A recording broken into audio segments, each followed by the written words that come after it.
Hello, you're listening to Sam J Has Questions. My guests today are hosts of the new true crime podcast, Strictly Stalking. They are Jaimie Beebe and Jake Deptula. Now, they have the ins and outs of stalking. I will say that now. Strictly stalking. I'm not talking about stocking cans and stacking boxes.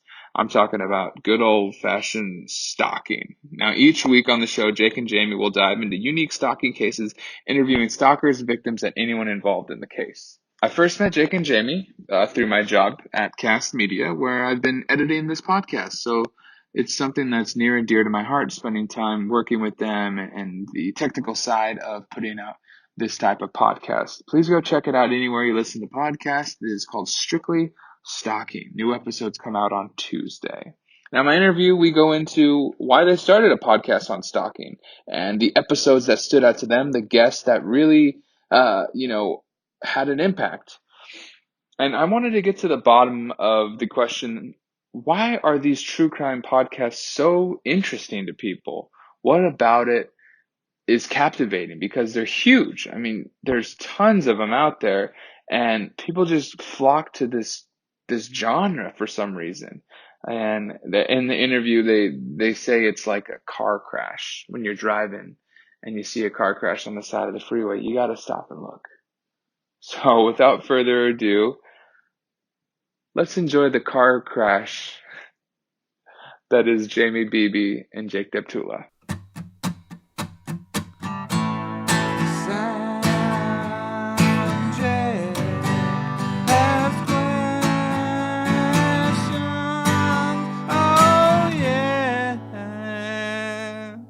Guys, thank you for coming on Sam J Has Questions. It's an honor to have you here. Wow, we've never heard that before, and we thank you tremendously. It is. It's Thank great. you for inviting us. Yeah, thank you. I have a lot of questions, and I'm glad that you guys took time out of your day and to be present. You have our time. Yeah. You have our focus. Maybe not your presence. Yeah, exactly. I'm very present. Okay, well, let's start just introducing yourselves and what's this project you guys are doing? Let's start there. And then we can work our way back. We will. I'm Jaimie, and I'm here with Jake, my co-host, on Strictly Stalking. Strictly Stalking is a podcast that basically pulls back the covers on what stalking is, you know, the culture and a lot of the misconceptions about stalking. And we share a lot of incredible stories about people who have dealt with stalking, overcome, and, turn advocate, basically, to kind of shed the light on what the crimes are, how to deal with them, and what the law really can and can't protect you with. And from your interviews, you've learned that the law actually doesn't do that much. Is that, would you say that's true? There's a lot of loopholes? They have a long time to catch up. I mean, there's a lot of people that we've interviewed so far that have had to basically start from ground zero and start to even create the laws.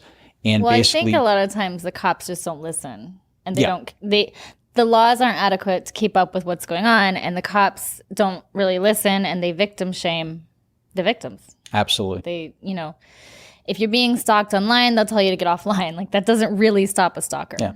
Don't wear that's certain their things. solution is just Don't their first go-to. Don't be available to be stalked. That's kind of an impossible scenario. It's like there's no rhyme or reason sometimes why you're stalked or why someone fixates on someone. But we've learned that we've had people come on that are stalking multiple victims. Like one guy we had on was stalking like 40 different victims, and most of them were famous, actually. Now, are you worried that this podcast will have a lot of fans that are stalkers, or you'll turn people into stalkers? I doubt that'll happen. I mean, maybe we'll get some stalker fans, but I don't think like, love your work. Right? Thank you, a show for us. That'd be interesting. Finally. What we know is we do not want stalkers. I can tell you this from all the stories that we've heard and what that entails and all the things that we've learned. It's a far greater impact on your life than most people think. It's not necessarily one isolated incident. I mean, we've had people on that have had stalkers for like 40 years. I mean, if you can imagine that impact on your life financially, career-wise, going through relationships, saying, oh, by the way, I just happen to have somebody who may or may not pop out of the woodwork and hurt us. That's a lot of baggage. Yeah. That's I can't even comprehend that as a scenario, like, you're leaving for work and you're like, oh yeah, there's my stalker. Yeah. It's fine. I mean, I think there's a little more fear involved than that. Yeah, a lot of absolutely. times, but yeah, I mean, it's happening, and it happens to so many people. Yeah, and there's so many people that don't know how to even talk about it, and that's part how to get help. I mean, you can't just go. You can't walk into a police station and be like, "So I think this guy is following me around," because the cops will be like, "Cool, you're in public," and not a big deal. Yeah, I mean, there's so much you have to do to prove it, to get the cops to take notice, without being attacked or hurt or kidnapped first. Yeah. Which we don't want it to get there. No. So we do want to bring awareness. Yeah. Building a case also too is a lot easier because we're in the digital age. Mm-hmm. So anytime communication happens, if it's cyber related, you can build that. But still, even then, usually it comes down to like some sort of public encounter, or sometimes taking it into traditional methods that we all know about. The drive-bys, the showing up at somebody's door, things like that, or physically threatening someone to actually have the police take action. You have to, because if you can't prove it, then it's just one word against another, one person against the other. And you have to have that proof. And it's hard. It's hard to get it. It's hard to, prove what's going on until something happens. Has this sort of podcast affected you in a way that might be personal or, that you didn't expect, like something from just the research and talking to the people, because you've done hours of interviews with victims. How has it changed your outlook on your safety? I mean, a little. I think it's a much more serious topic than people realize. I think that it's a much bigger thing than people realize. I think there's a lot more stalking going on than people realize. I mean, I really didn't know enough about it until I started doing the research and talking to the victims, and I was just blown away by what is really going on, and the fear that it installs in people is phenomenal. I mean, it's terrifying to not know what's happening next and to have someone following you around.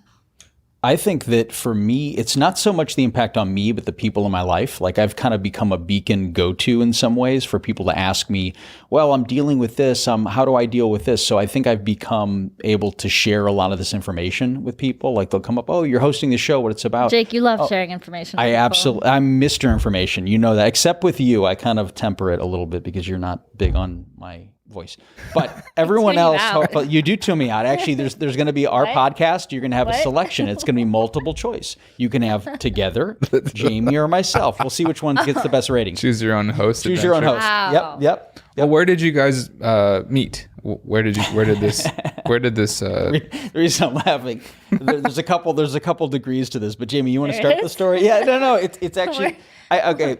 I'm curious now too. Jaimie and I are both in the film industry and television industry, and she and I both worked on a movie together, a Lifetime movie actually, about a stalker nanny. So little did we know that we'd have something in common in the true crime space, moving down the path. So if I can tell this part of the story. So you can say whatever you want, Jake. It's up to the people if they want to listen. Yeah, that's true. We can tune out this part. So basically we're on set, all right? It's a movie that I was producing. Jaimie was casting director on. And we're on set, and we just, everybody's talking about this. What do you got coming up? I love this project. Oh, by the way, what's your favorite serial killer? And I went like, that's weird how these came up. Like she and I started talking, and I said, oh, well, I've got a few that I follow because I'm very much into the true crime space and not necessarily. So the next day she shows up with a serial killer coloring book. And I'm like, this woman gets me. Who doesn't have one laying around, Who was your favorite, or is it still this? Initially I was beyond fascinated with Bundy for a variety of reasons, because how can someone try their own case? How can someone be so dashing and charming and yet commit such horrible crimes? Well, he was like movie star handsome. He brought all these things. He was a very smart guy. And so he's not what the traditional creeper in the corner kind of, that kind of, the killer that hides in the shadows. He was so arrogant and so egotistical that he's like, I'm going to try this case. I'm going to win this case, and we're going to put it on television. You know what I'm saying? So it really changed the whole landscape. But Gacy is also another one that fascinates me over the time period, like how these killers operate and how many victims they can have over such long amount of time, and nobody knows anything or nobody's coming forward. You know, she and I are developing a multitude of projects about these cases in the 70s where they commit these crimes over years and no one knows. Yeah. Well, I mean, it's harder to be a serial killer now, though. We have to focus on the 70s. And into the 80s, I mean... There's no modern serial killers anymore? Well, it's a lot more difficult. I mean, there are cameras everywhere. You leave a digital footprint everywhere. When someone goes missing, you can find them now. I mean, it's hard to actually get away with murder now, I think, as a serial killer. Do you know what? It's interesting. Diane Diamond, who's a reporter, she initially covered the Michael Jackson trial in the mid-90s, wrote an article about this or shared it. And it was basically about how there are thousands of serial killers running around that nobody knows about, like still active today, you know, from the 80s, from the 90s. I think it's harder, though. Well, I guess the question is, in this country, I would agree with you. But I think in other countries, I think it's probably, depending upon how, you know, well connected they are to, you know, social media and to technology, I think you can get away with a lot more, depending upon where you're at. I mean, I'm just saying, like, if you walked on the street, there's going to be like 5 cameras on you. Yeah, in a city. Yeah, Google Earth is really changing the game when it comes to committing crimes in public. That's for sure. You said that like your trial's coming up and you have to actually, you wish those cameras didn't exist. I mean, so that's good. I mean, I'm glad it's harder to be a serial killer. This is good news. But it is very good news. But in that respect, it's easier to be a stalker. That's very true. I know. So a lot of serial killers might be transitioning into just run-of-the-mill stalkers. Well, I mean, if you think about it, most serial killers are stalkers, although not all stalkers they just follow through. Yeah. Yeah.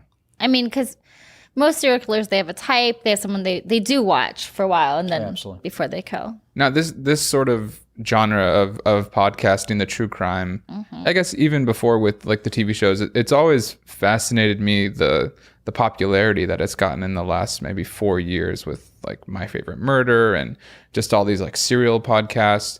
Why do you think people find it interesting? Wow. I mean, I think it's just fascinating what humans do to destroy each other. I mean, I think, it's like watching, it's like when you drive down the street and you see a car accident, you're going to slow down and look. You got to look. It's the same kind of thing. I totally agree with you, Jaimie. When I was driving over, I was basically like, what fascinates me so much about this? Because most people in my life know me. Even on set, we were talking about this when she brought me the serial killer Coloring Book. People weren't that floored until they saw how excited I was about this particular thing. You know what I'm saying? Like something like, I've had a true crime fascination for a long time. And it's basically, how do people do this and the guilt does not ultimately consume them? Mm-hmm. That's to me is like, how can someone walk around, go through these psychopaths? Exactly. Well, yeah, exactly. But on a logical level, how does someone do this and not, immediately break down, want to confess? I mean, that's my own, I guess, morality and own level of ethics and understanding it. So to me, it's almost like you can get kind of, close to the flame without getting burned, I guess. I think there's a level of that in the society of LA. Not obviously not psychopath, but like a type. Oh no, there are. Type. I mean, yeah. Like it's sort of, people move here from other places and they come here because the assumption is like they were kind of like the big fish in a small pond, or like they were the stars of their own little world, and or they just had a dream to be more, and they come to LA and then they're surrounded by those other types of people. And you're just like, oh wait, I'm not the only one that feels that way about myself. But just having been in LA for this, we talked off camera a while ago about just how you kind of got into the world after college with like being an editor and working your way up through there. But is there any advice for dealing with these types of people in the entertainment world? Crazy people? Crazy people? I think by nature. Right? Yeah. Well, I mean, you actually, Jaimie, could speak a lot more to this now we're producers, but also the casting world. dealing with a lot of different personalities, the competitive nature of it, and what people will do or won't do to get ahead. I think by nature, though, the industry is built on that. I think the aggressive nature, it's very ego-driven, and it's very much about finding your own voice and trying to connect with people who understand and want to support that voice.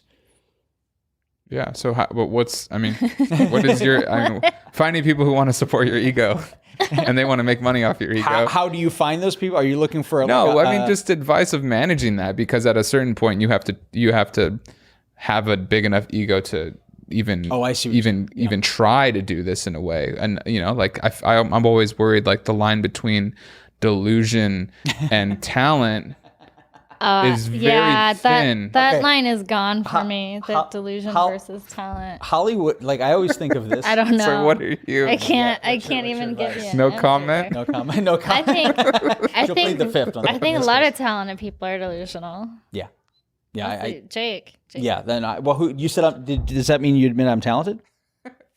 Wow. See, we can edit that out of the podcast. No, please don't. I need all the help. I'm building my case. Can I not? I get for myself against her. So please do. For me, it's almost like this. I think of Hollywood more as a state of mind than a place. Do you know what I'm saying? So I think that ultimately, obviously, definitely a place. Well, it's for sure. It is a physical place, but I think the state of mind is what draws people here. I think that the actual Hollywood, what people conceive it as, doesn't necessarily exist in the same format of decades past and what it actually means. But I think obviously the more grounded you are and the more secure you are in yourself before you get here, the better. But I think this the town does attract a lot of people who are still trying to find themselves. And so I think that if you can find a community that's going to support you and, draw out the best qualities of, in yourself, you can do that, whether you're a writer, director, actor, whatever those things are. It's the same way you find friendships anywhere else. This is just a business at the end of the day. There's nothing necessarily special or not. It just happens to be a very exposed business in media, which is what the business is. So. Cool. Jaimie, what was your first did you start as a performer? No. I know you're in casting, so I just assume. No, I'm not good in front of the camera. Except as co-host of Strictly Stalking. Exactly. Good. Except as I'm not, though. Like I don't want to put in the effort to be an actor. I think it takes a lot, and it takes a lot of effort, and it takes consistent work, and I don't have that. I would never. I can't do it. And I learned a lot about that, that I could never do it through casting. Mm-hmm. So I see what they go through. And, also I don't like rejection. So like, yeah, that's mainly acting. I think that if I went out for auditions, I would just sit at home and be like, why didn't they call me? It's like a bad dating scene. Like I just couldn't do it. Like I don't. That's a great analogy. Yeah. That takes a toll. That takes a toll on your psyche. I don't know how they do it. I don't know. That'd be like going on a shit ton of one night stands. Well, no, you don't. No one ever calls you back after. Like they don't even get to have this. I was gonna say, you don't get that satisfaction of the encounter. You basically have been brought to a restaurant and stood up. Basically, that's what it amounts to. Right. It's more like being stood up. I mean, I wouldn't wish that upon anyone unless that's what they really, really want.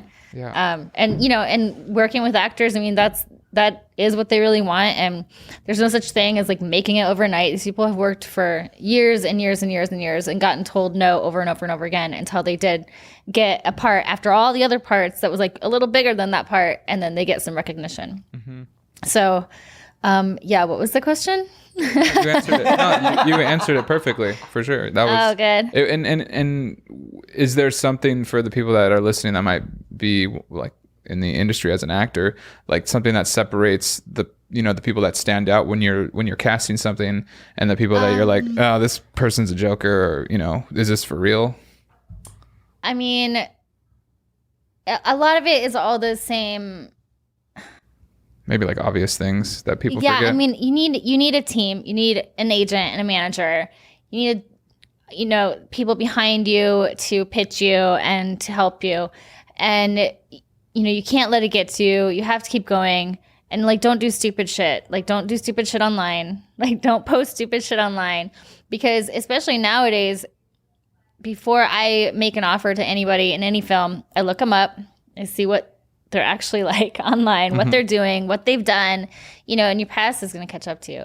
But other than that, I think, you know, if you just keep working at it, eventually, if that's what you want to do, you'll eventually make it work. Don't be weird. Just don't be weird to people. Yeah. People, like, you go in a room, just be normal. Like, actors, I don't get. What's the weirdest thing you've ever seen? Oh, wow. That stands out. You're like, I blocked it out. Probably have. You know, just sometimes, like, in auditions, people come in and just say really weird things. And automatically I'm like, why would you say that? Like guys will come in and they'll be like, wow, like, I didn't think you'd be so beautiful. And I'm like, why would you say that to the casting director? Like, that's weird. And if you're going to act weird in the audition, I mean, I'm obviously very beautiful. So I kind of get that. But if you're going to act weird in the audition, you're going to act more weird on set, you know? Sure. And no one wants, like, to have someone weird on set. Like, I think that reputation is huge too. I mean, you know, I'll always ask around to other people that people have worked with too, before I put them on a 3-week set somewhere. You have to know that they're not going to act like a diva. They're not going to act like a weirdo or a crazy person. Yeah. You know? So yeah, I think there's just a lot of things that have to formulate in order to, you know, quote unquote, make it. For sure.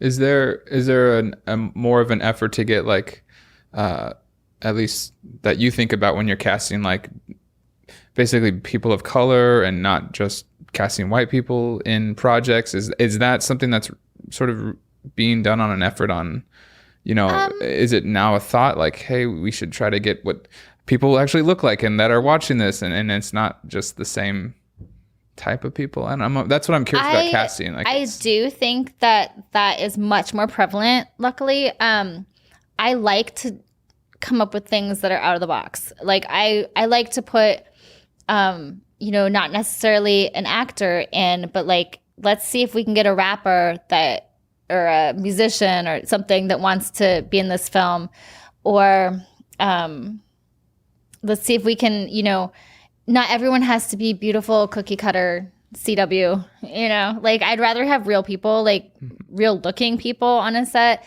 no matter what type of diversity that might be. You know, maybe it's somebody who's overweight, or, you know, a person of color, or, you know, whatever. They're in a wheelchair, like, because that is a section of real life. So I'd rather portray that. And I think that it's finally catching up in Hollywood. And, you know, I don't have a lot of say in things. You know, it's the producers and directors ultimately. But I always give those offers of, you know, something outside of the box. Like, I don't want to see a predominantly white film with beautiful people walking around. You just look into a mirror. I know. Right? I see that every day. Are you auditioning for her? Because the pervometer just went to the sky. No, but I mean, I do think it's getting better. I think Hollywood's getting better. And I think that we'll see more and more of it. My producers and directors I've been working with have definitely been more on the angle of, like, let's put real looking people in film, which I think is great. Were you always in casting? Or what kind of got you started? I managed a small production company for a little while, and I kind of hated it. It was a lot of work, like a lot of long hour work days, being on set and everything. And I was doing all the work, it felt like, because, I mean, I was head of production, but I was like, so yes, I was doing all the work. It just felt like I was, like, working 20-hour days, and I always had to be mean to everyone, and, like, I was never giving anyone, like, good news, or except for the part where I also did all the casting. And so I was like, wow, like, this is the good part, because I'm calling people and giving them good news, and so everyone likes me. So I just kind of left that job, and I went into casting. Except the casting is very difficult to get into, so I actually started out in reality casting, and I cast like 1 million reality shows. And then morally, that was becoming hard. I know. I said morally. Like, I have morals. I'm confused. I loved it. I'm like, yes, we're fine. We broke it through. You're good. You're good, Sam J. Casting reality shows was a different ballgame. Just because... What were some of the shows that you casted? I mean, I've worked on, Big Brother, Dating Naked, Naked and Afraid, like all those dating survival shows. What's that one? Something in Paradise? No, not Bachelor. Trouble? No, I know what you're talking about. I don't know. Like, Paradise basically, Island, Paradise Hotel? Yeah, I don't know. Basically, if you're willing to, like... Be naked? Yeah, then I put you in something. If you're hot, if you're naked, and you want to get on television, Jaimie Beebe was the one to call. Well, I found it difficult after a while because I was basically like making stupid people famous. Like, not that all reality shows have stupid people, but I was like, wow. And then the problem is they didn't work for anything. All of a sudden they have all this fame and they don't know what to do. And, we do see a lot of problems later on after they're off TV or whatever. They get into drugs or, look at the Mama June, what's the Honey Boo Boo. Look at that lady. Oh my gosh, yeah. And there's so many of those instances. So eventually I made my way out of reality casting. I still do like some shows here and there if they call and the show is not like 12 and pregnant, like I'm not doing those. But then I did get into scripted and much happier in scripted. Okay, and that is where you two ultimately cross paths. Yeah, on set of a scripted. Was it a TV or? It was a TV movie for Lifetime. Yeah, The Nanny Is Watching. Right, a nanny stalker. Yeah. So there's something about this car wreck that is in the content. This car wreck Wait, is Jake the car wreck? Or am I? I think the sensibilities you guys are into the car wreck. Yeah, we kind of we're into tragedy, but we're also into how do I put this? Redemption. In a way, we're also into things that ultimately are, inspiring, like people who go from victim to vigilante or become anti-advocates against something. You know what I'm saying? Or I guess it would be anti-advocates. Yeah, that's wrong. That's wrong. I got to go back to school. Get it together. So I will. I don't have Grammarly on my on your life on my life on my verbiage. But no, we are very fascinated by some very dark things, to be honest with you. So we connect in that way. Yeah, like murder. Yeah, goes back to murder. Yeah, it does. It kind of does. Yeah, in a way. So well, it's the ultimate. You don't get like much more than you can't. Like once you murder someone, there's only you can do a few things with the body, but after that, it's very final. Matter anyway. Murder is quite final. Yeah, it's quite final. Step. That's it. It's the final frontier. We got to trademark that or something. We should. That sounds amazing. Put it on a mug. Murder is the last step. Murder the. Now this next part, I like to talk about like people's habits a little bit and staying creative, because especially working these 20 hours like you did, and you're really never off. In a way, you're connected somehow on a phone or your email. Are there any habits that you have that keeps you sort of refreshed when you feel that burnout? I'm curious about Jake's habits. I'm still working on anti-burnout because I am definitely a workaholic and I definitely love what I do. So one of the problems is when you turn your hobby into something you're doing for a living, it becomes a challenge. But I'm still kind of working on that. Jaimie's actually brought me out of my shell and invited me to various parties where I'm able to socialize with other people. He's able to watch me drink. And we're able to babysit Jaimie so she doesn't get slip something or over imbibe. Jake is like so worried that like someone's gonna put drugs in my drink. I'm like, Jake, no one wastes that kind of money. Like no one. It is an actual concern, but. Other than being the protector in this situation, I think ultimately, no, it's if loving what you're doing is something that's it's what everybody dreams about. You know what I'm saying? If you can do that, and we're constantly finding new projects and new opportunities to explore, great things that we can do and collaborate on, and kind of start putting people to work. To be honest with you, like building the families on each of these projects to really excel. Okay, he totally asked you a question about your habits. Oh, I and dodged then you're it like, completely. No, that's and what I do. then, I like, deflect. I like That's to what I work do. It's like, on you know, what that. just happened? Wait, what was the question? He likes to go to your parties. That's what I got out of that. Apparently. Pretty I mean, much. who No, doesn't? I'm basically working on it. To be honest with you, it's. I don't have a solution, and I don't personally. I should take more vacations. To be honest with you, I should. There's more R&R, but I kind of obsess over what my work is. So it's not. I wouldn't say that's always the healthiest thing to do, obviously, but I'm a work in progress when it comes to the balance. Gotcha. Okay. I take a lot of vacations. We see on Instagram. There's no shortage of I that. take a lot of So you gotta vacations, get a out lot of of town. pictures of myself. Yeah. That's what I do in life. No, I do. I take a ton of vacations. I can work from anywhere, any beach, any country. I've seen internet for the most part. I mean, I do need to be here in LA for, auditions and meetings and whatnot, but I can easily take a week off and leave town. And if I didn't post it online, I don't know if anyone would even know. Oh, no, yeah, Like she's really good at I still it. work all day, She's. while Can I'm out I of the tell country. people about your work ethic? Oh, She is an extremely hard worker. Extremely hard worker. True, But I I- will never let that get out except on this podcast. That's it. The last time I'll ever mention it. no, I do. I work really hard, but I So can work on change of vacation. scenery is very Yep. important to kind of Always. refreshing for you. So where have you been? What are some of the locations that? I just got back from a 2-week cruise on the Caribbean. In the Caribbean or on? Is it Around in or on? I don't know. I was on a ship in the water. sailing around I was the on Caribbean. a ship in the water. Like a big ship. Yeah, we a big boat. stopped at like 10 different islands. I took a different bikini photo shoot in each island. I hope you saw this, Sam, or at least this is going to work into the podcast. You I can don't know. throw. I did. Maybe we'll I just do did like a it. slideshow. I Well, posted yeah, it I on think my. that's a I smart posted move. it all on Instagram. I think it annoyed my boyfriend quite thoroughly that every island I was like, new bikini, new day, new way, like take another photo. But he did do a lot of that for me, which is really nice. The month before that, or 2 months before that, I think I was in Europe. I went to Paris and Rome and places like that. It was great. Now, do you experience any sort of tension with being an American in another country at this time, like just politically, or No. have you noticed any weird change? Like, No, none nothing at all. stands out? What was weird, I was in Vietnam and we went to go see the Cu Chi tunnels, which is where like we bombed them and killed them.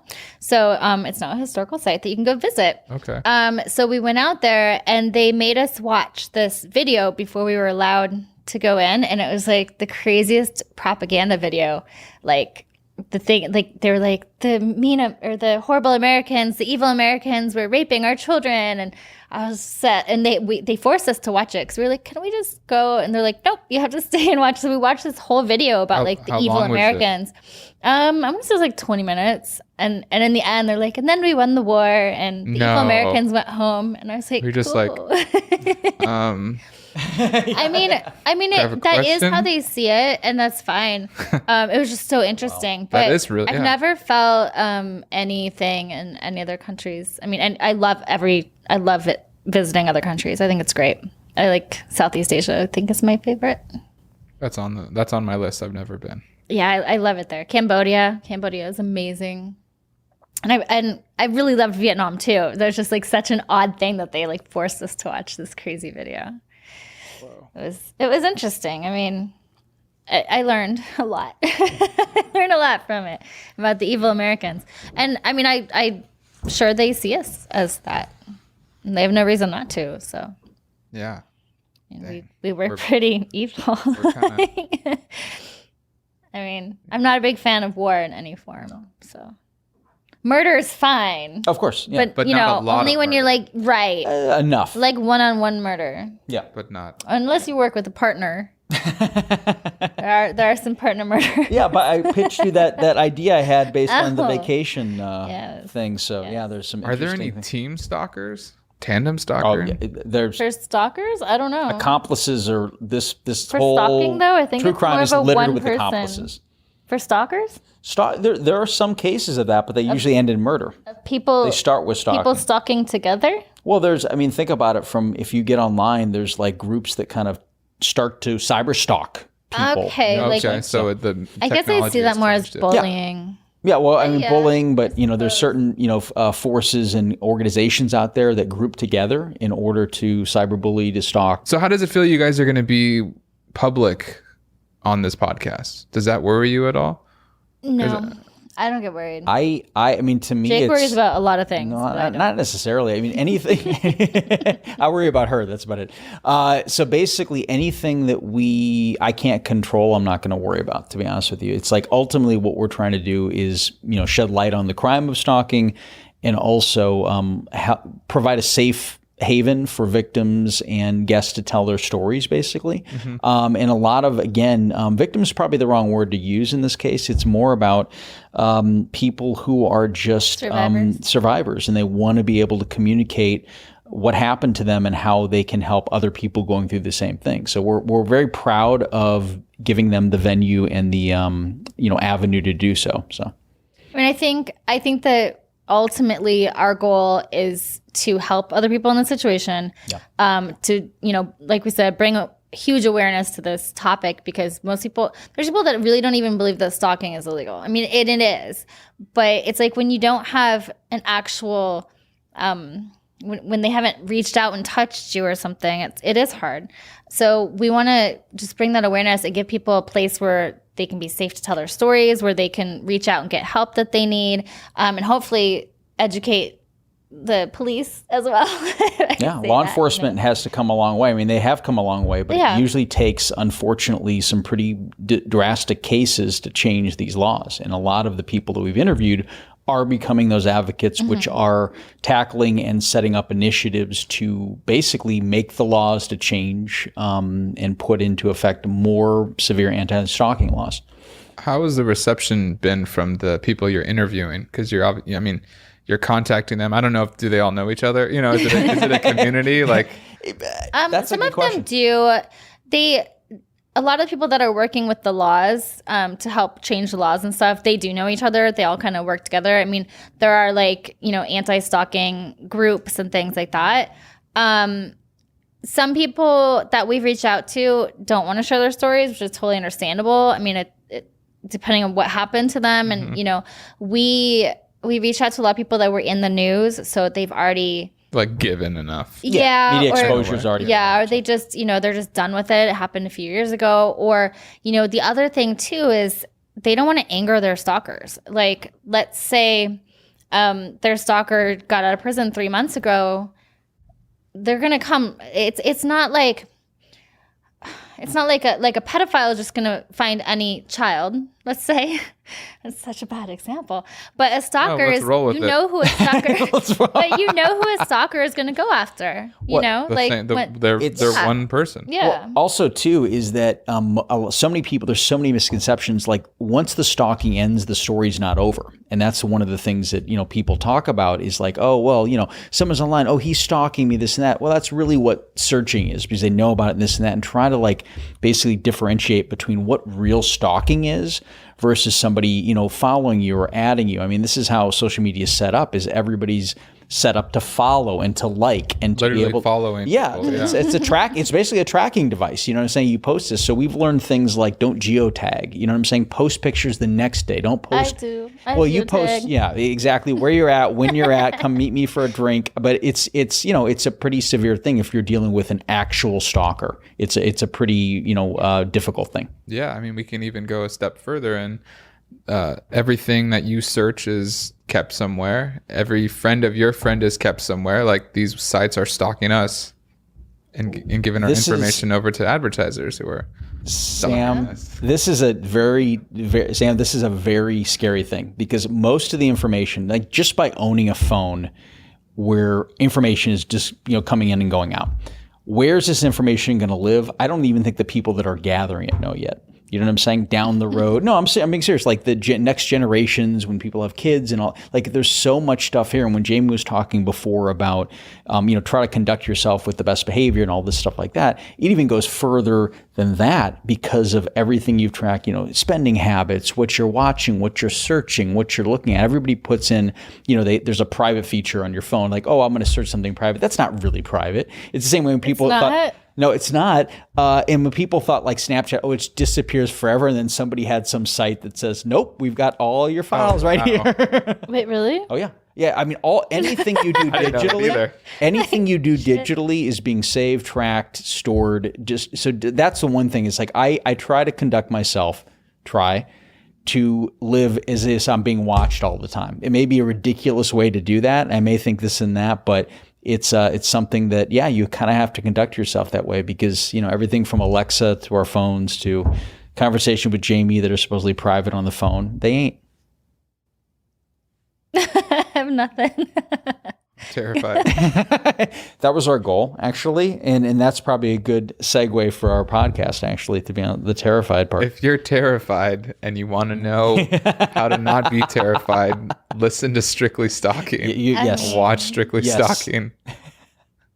Listen on Apple Podcasts. Yeah. Spotify. Where else, Jaimie? Wherever you listen to wherever you subscribe. Wherever you choose.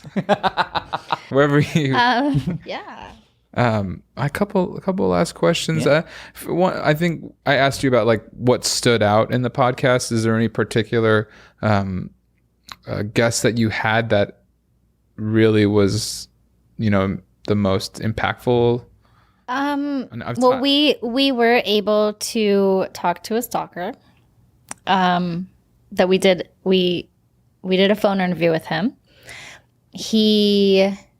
How much should I tell about it? Well, basically, for sure. Yeah. Basically, we can talk about this particular person was featured in a documentary that was widely distributed about this 80s pop star, basically. And so this gentleman did call in, and we found out a lot about his psychology, how things work, and this and that, and kind of understanding why he did what he did in a way. Not necessarily seeking attention per se, but this particular pop star, he was very much, really just became obsessed with her in a very kind of scary way, to be honest with you. So we interviewed him on the show. Yeah, it was interesting to see his side of the story, I guess.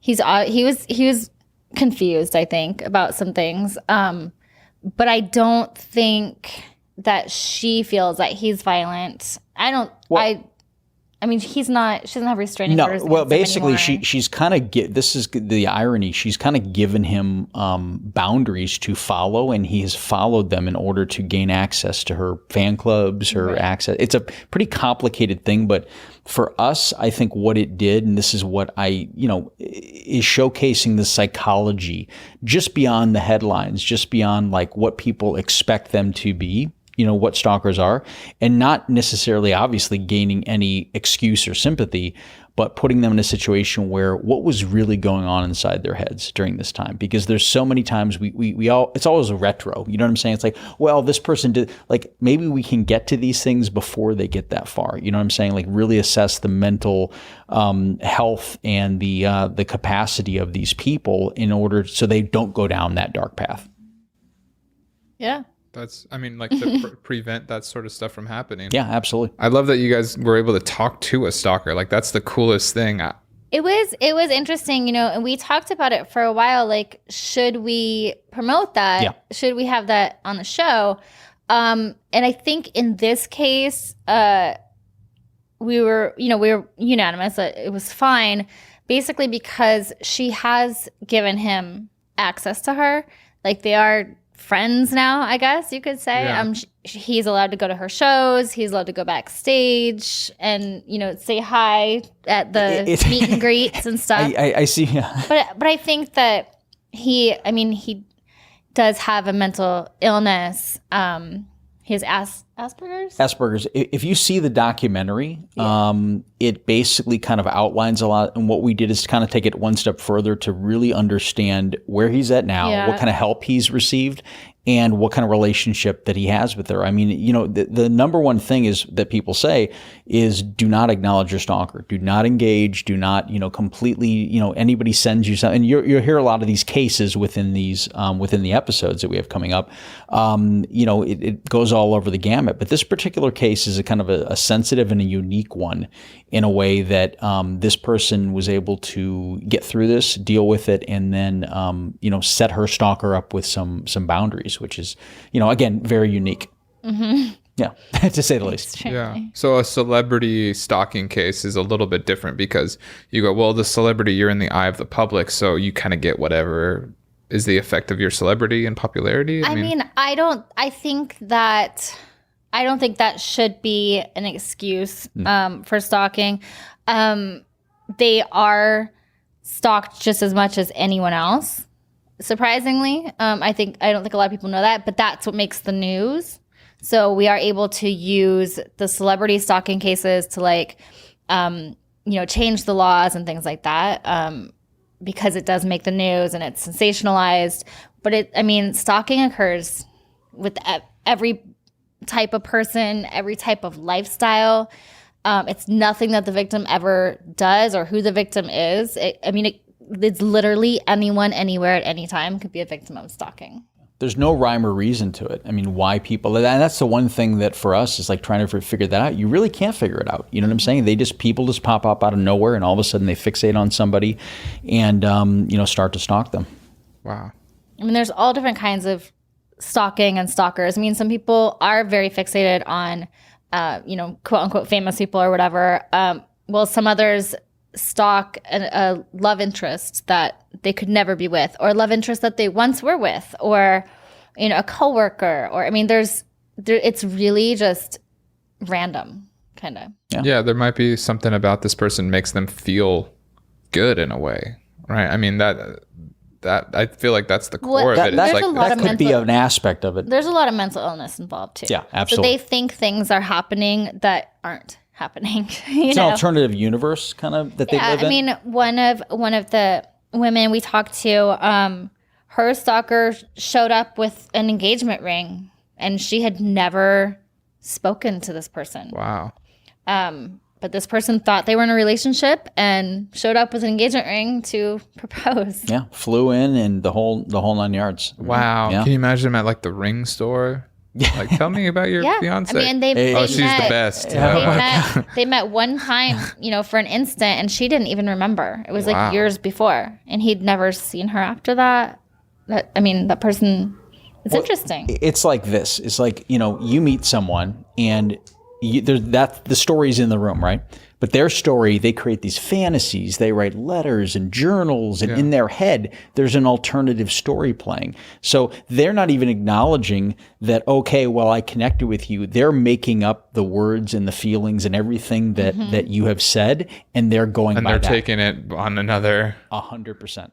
Wow. Another episode we did that I really liked was this guy was stalking his teacher for like 15 years, like super obsessed with her.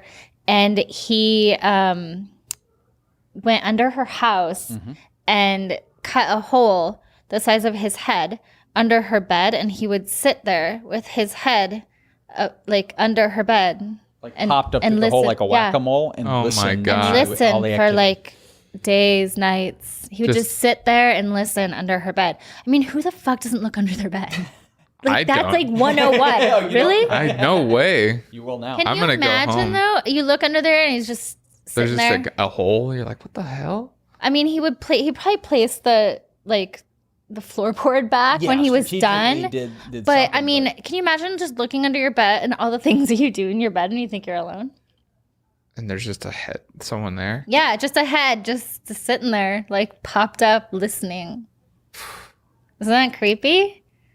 I can't even imagine how you would consider that as a. But for like a long time he did that. And they didn't know. They didn't know until after he was finally caught They didn't even know that he was stalking them.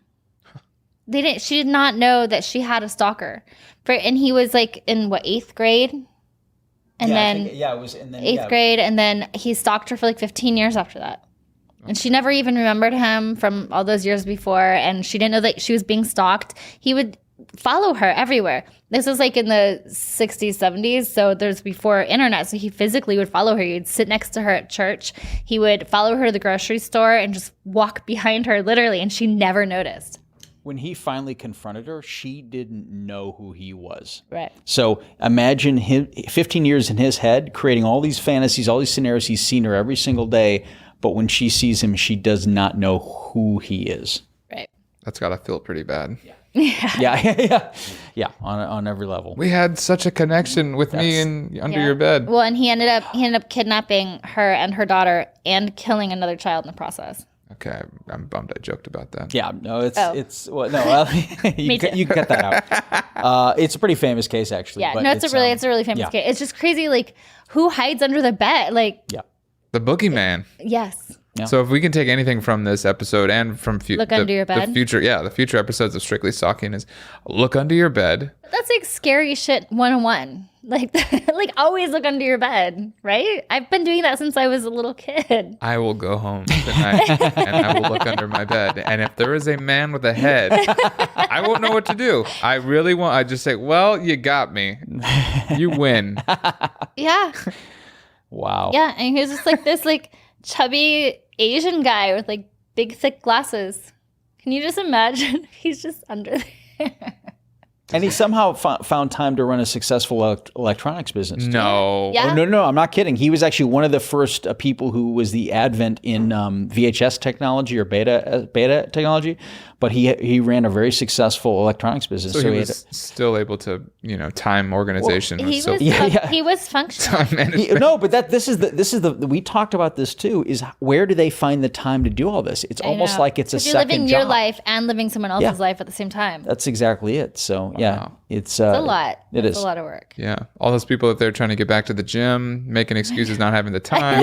Yep. There's people out there stalking full time and working full time. Exactly. 100%. So yeah. I mean, that's quit making those excuses. Yeah, quit making You excuses. could be under someone's bed tonight. Guys, I want to wrap up with a couple more questions about like this question is called the life billboard. And it's my favorite question to ask people. If you had a billboard on the intersection of Sunset and La Cienega, and it could say anything on there, it could be a message, it could be an image, it could be listen to Strictly Stalking, it could be that. People have had movie poster ideas. What would you have on your billboard? Jake? I have a word. Oh, Lord. And my word is faith.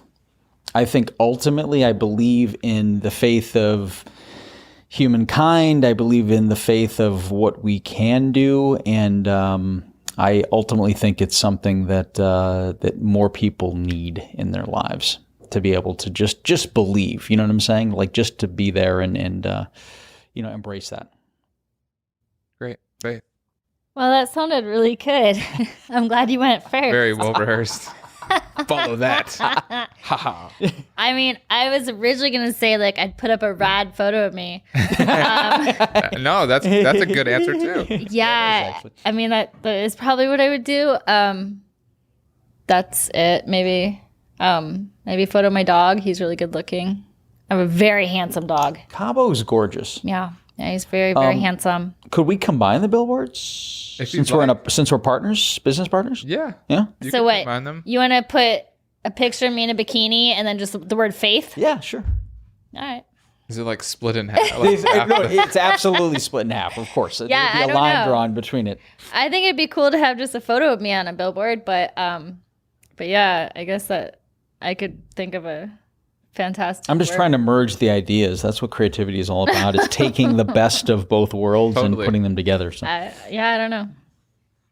Well, guys, I feel like I had other questions, but I think you guys covered them. I didn't want to ask you about. I had a question about failure and what did you learn from it, but I don't. As you look at me, Well, I've obviously never failed. Yeah, it sounds like you guys are just killing it. I don't know. I don't. This question doesn't apply. I've never had this. Well, if you want to talk about failure, I can tell you this is that Jake can talk about I failure. can definitely talk about failure. I can just leave. in You're good. personal and professional. I can talk about dating failures. I can talk about business failures. I can talk about a lot of failures. But I can say this. Let's just start with business. Most of the things that I've learned have come from failures, have come from trying and not succeeding at certain things. And I've been able to take those lessons and then apply those to things that do succeed and make them succeed even greater. So there's any project I'm working on, anything I build, any sort of creative I put into it, I tend to have an opportunity to repurpose those things into things that are moving with greater traction. So I always look at it as a learning experience, like always ongoing. So we all have failures, but I tend to, my strength in failure is learning from the mistakes I've made and how not to repeat them, and take the best parts of those things that don't completely, add up together, and use an element from that into something that's already successful. So. Wow. I hate failing. I think it's dumb. Hell yeah. That's it. It's like rejection. Yeah. I mean, that's a great answer, Jake, but That's I think when I start failing at something, I get really frustrated, and then I leave town. I go on vacation.